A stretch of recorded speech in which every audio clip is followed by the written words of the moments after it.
आता ठराव मागवले जाणार आहे आणि ठराव तुम्हाला माहिती आहे किती बोल आहे. तर मी सगळ्या नेतेपणे तुम्हाला सांगेन आता महिनाभरानं या ठरावाचं काम सुरू होईल.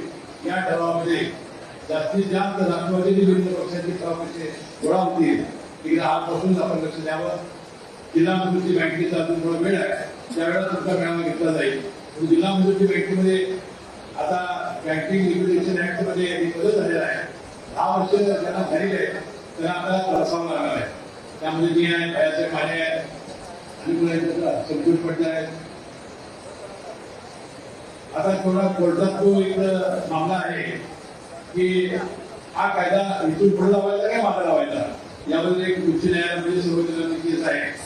तर मला वाटतं की आता 30-40 वर्ष आम्हाला झालेली आहे आणि आता आम्हाला या बँकेमध्ये या 10 वर्षामुळे काही लोकांना थांबावं लागणार आहे. नवीन